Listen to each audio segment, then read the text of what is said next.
de l'apporter avec tout mon cœur. Vous savez, c'est toujours un privilège de dire ce que Dieu fait dans une vie.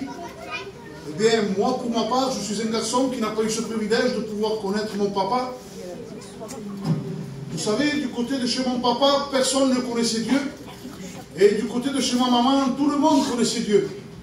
Donc, vous savez, le serviteur qui était ici, l'ancien, que Dieu le bénisse, et mon oncle, ça fait 40 ans qu'il prêche la parole de Dieu. J'ai un autre oncle qui était serviteur de Dieu, qui est parti près de Dieu aussi. Vous savez, en étant petit, déjà du côté de chez ma maman, j'entendais quelque chose de très particulier. Je savais que c'était des mots déjà aussi petits, mais je voyais qu'il y avait quelque chose de merveilleux. Je ne peux pas vous l'expliquer, c'est quelque chose qui se vit. Alors, en étant petit, j'écoutais ces paroles. Et ces paroles étaient cela: si tu as une vie dans ton cœur, le seul qui peut le remplir, c'est le Tout-Puissant. Et vous savez, frères et sœurs, dans mon cœur d'enfant, c'est vrai que je ne portais pas attention comme il fallait. Mais le cours de la vie a continué ainsi.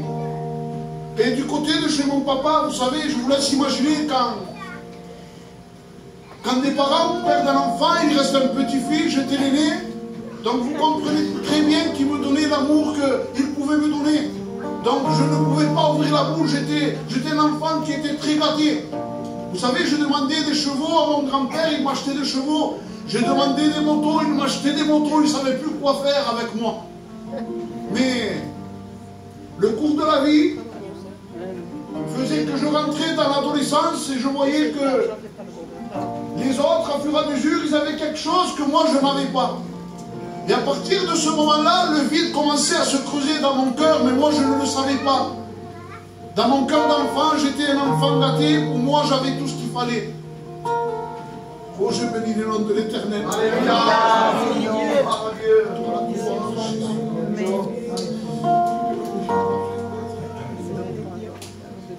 Et je suis arrivé à un moment de ma vie où ma vie était un chaos. Vous savez, je n'étais pas un garçon qui était méchant, vous connaissez ma vie. La plupart, ici je les considère comme mes tantes. La Tita, la Maria. Ils connaissent ma vie.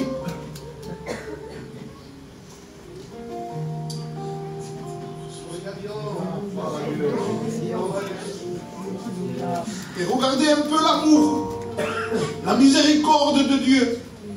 23 ans après dans ma vie, je ne savais pas pourquoi, quand Dieu a permis que je puisse fonder un foyer. Les paroles que ma maman me disait quand j'étais enfant, 23 ans après, venaient toucher mon cœur. Mais je ne comprenais pas. Alors à ce moment-là, j'avais décidé ce soir-là de mettre le Tout-Puissant à l'épreuve. J'étais rentré dans ma chambre, dans le secret de ma chambre, j'avais dit simplement: Seigneur, je ne te connais pas. Mais ils m'ont dit que tu es le Tout-Puissant, que tu es le Créateur. Dans cette soirée, mon roi, je vais faire un acte de foi, je vais aller écouter ta parole. Si c'est vrai que tu existes, qu'un serviteur vienne et prie pour ma vie, s'il te plaît, remplis ce vide qu'il y a dans mon cœur. Vous savez, c'était la prière dans l'intimité, je voulais que personne ne le sache. Et je sors de ma chambre, je dis à ma compagne: ce soir on va aller écouter la parole de Dieu. Et justement, c'était dans cette église-là. Vous savez, je rentre. Je m'assois tout au fond, je voulais que personne ne me voie, je me faisais tout discret. Mais moi je pensais que personne ne me voyait. Mais Dieu était là.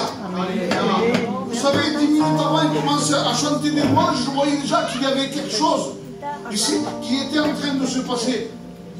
Et le serviteur, tout d'un coup, il se lève, il vient vers moi, c'était ma prière dans le secret. Alors il vient vers moi, il commence à prier pour moi, il me disait comme cela: à partir de ce soir, tu n'as plus de vie dans ton cœur. À partir de ce soir, il n'y a plus d'angoisse dans ton cœur. Parce que le Tout-Puissant a pris toute la place. Imaginez-vous, les frères et sœurs, de la façon que je suis reparti de l'église. Je suis resté une semaine, je ne pouvais pas ouvrir la bouche.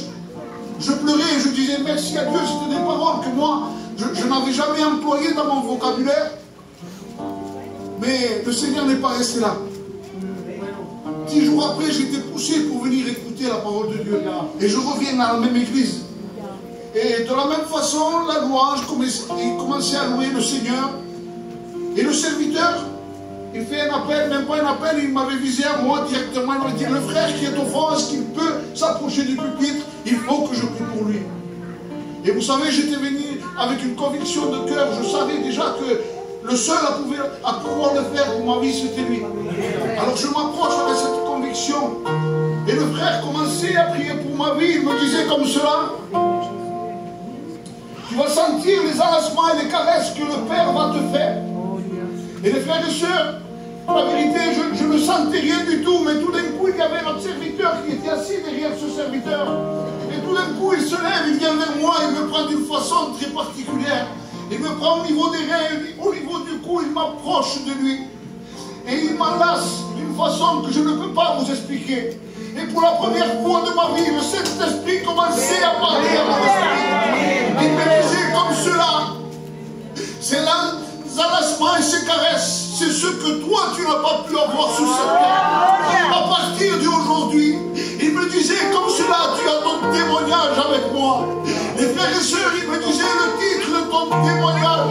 Il me le mettait devant mes yeux à l'aide de feu. Il me disait le titre de ton témoignage et l'amour d'un père. Aujourd'hui, j'ai trouvé un trésor que je veux partager. Je ne connais pas le vide de ton cœur, mais le seul à pouvoir